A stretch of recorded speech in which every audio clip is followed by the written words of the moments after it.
Little Hands, Big Attitude. Book 2, Little Steps, Big Changes. Chapter 6, Dinner Prep Discussion.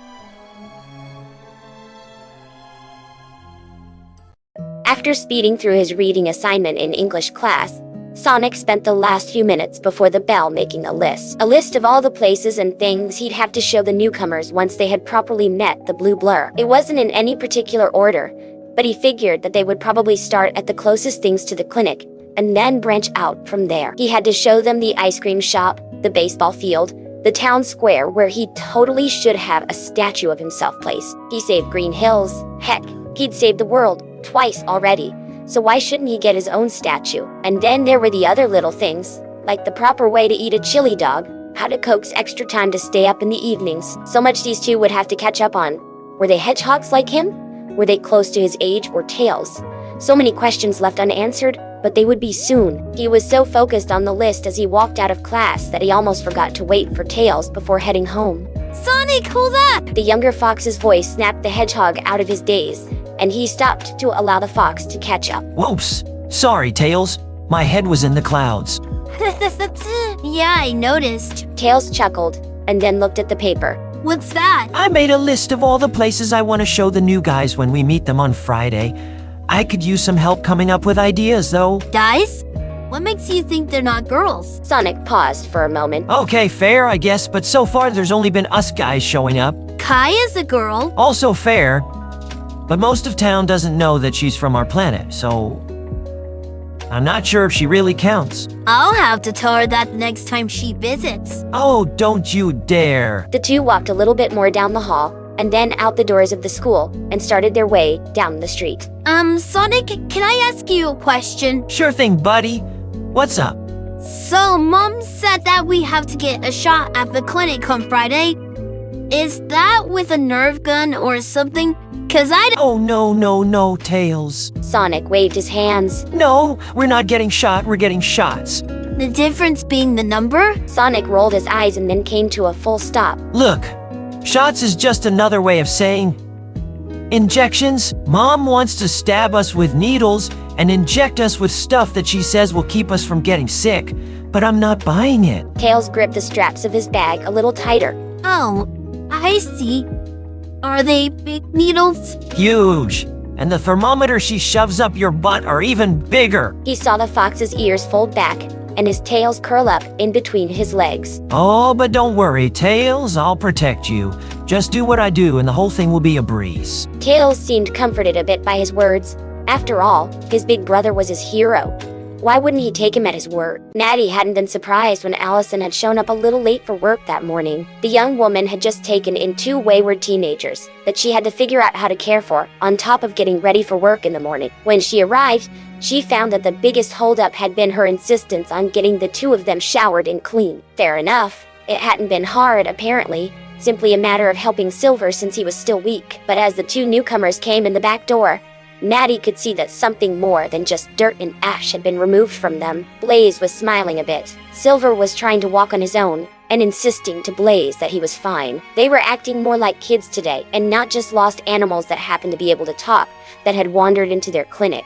Lol. Silver had taken up a sleeping spot under the front lobby table, still not quite up for active interaction just yet. Despite the pets that came in that day, barking, meowing, and making all sorts of noises, the hedgehog was able to sleep soundly for hours at a time. He learned quickly, however, that sleeping under the desk meant keeping in mind the piece of wood that ran along the bottom between the legs of the desk. The first time he woke up, he sat right up into it, adding a headache to the list of symptoms for a little while. He was much more careful after that. Blaze tried to keep herself busy doing work for them throughout the clinic. She opened new boxes of items and sorted them. She helped Allison check in the various patients, even took out the trash in the main office and front lobby. She insisted on being helpful to somehow repay them for their kindness, and Silver had offered to do the same once he could. Despite the women's own insistence that repayment wasn't necessary, and they were happy to do it, the day didn't wind up being too different than normal, aside from a tiny helper and another hidden under desk. When Natty arrived at home, Tom was already pulling the items for dinner out of the fridge, and Knuckles was sitting on the floor, coloring with Obsidian, who still seemed to be in a grouchy mood. His teeth must still be bothering him, and she was certain Knuckles taking the crayons from him when he tried to gnaw on them wasn't helping things. As much as Sonic gushed over his fellow hedgehog, it was quite clear that out of all of his brothers, Knuckles was the one Obsidian loved the most. Welcome back, Mother. Knuckles greeted with a wave. Was your work productive today? Of course. Natty affirmed. Leaning into the kiss, Tom planted on her cheek.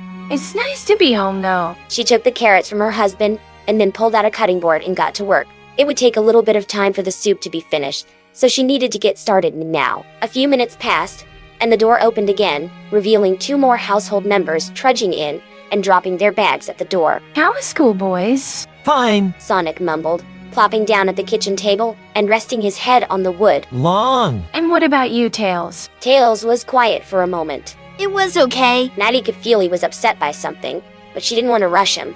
He'd tell her when he felt comfortable. Tails stood in the doorway to the kitchen while Knuckles got up from the floor and then wandered in with Obsidian on his hip. Finally, the fox spoke up. Mom? Natty paused from her cutting as she heard the little fox whimper.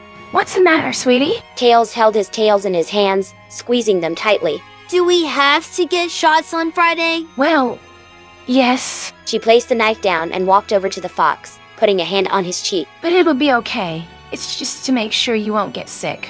Your dad got one right before. He and I went to Hawaii, and you and Knuckles got here. Yep, Tom announced. and look at the strapping specimen I am now. Natty rolled her eyes and then turned back to her son. Since you and Knuckles aren't from here, you might catch these illnesses, and they'll be worse than it is for us humans. So I want to try to make sure that you don't catch it at all. You nervous? Tails nodded. Sonic said that. Well, don't listen to Sonic. She placed a hand on his shoulder and squeezed it gently. Sonic knows a lot, but he doesn't know everything. Has he gotten shots before? Yes, he has. She turned to look at the blue hedgehog trying to act innocent in his chair. And whatever he told you is most likely an incredibly over-dramatized version of how it went. Sonic wouldn't make eye contact with her. Only the honest truth, Mom. Aha.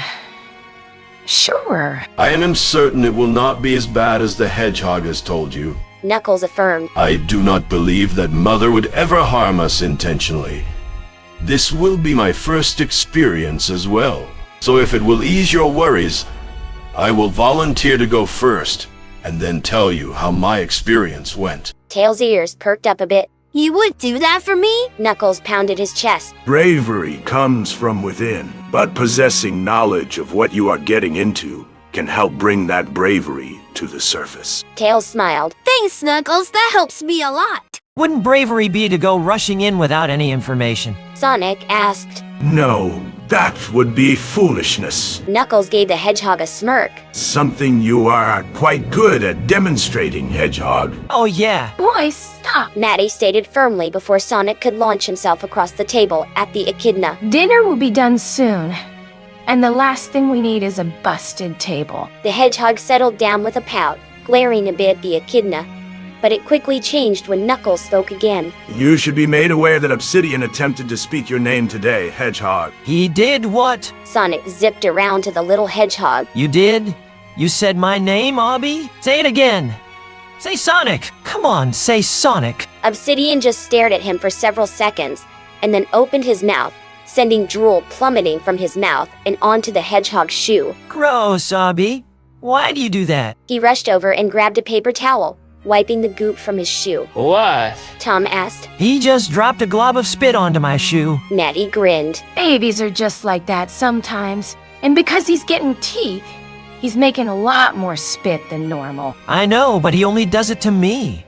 It's like he just holds it in his mouth until I'm in range. Knuckles smirked. Happy. But he has yet to vomit on you. That is solely my Medal of Honor. All right, enough about puke and spit. Natty remarked. We are making dinner. And we'll soon be eating dinner. Sonic looked back at the toddler, starting to back up on what he'd previously been doing. Come on, Obby. Say Sonic. Still, nothing.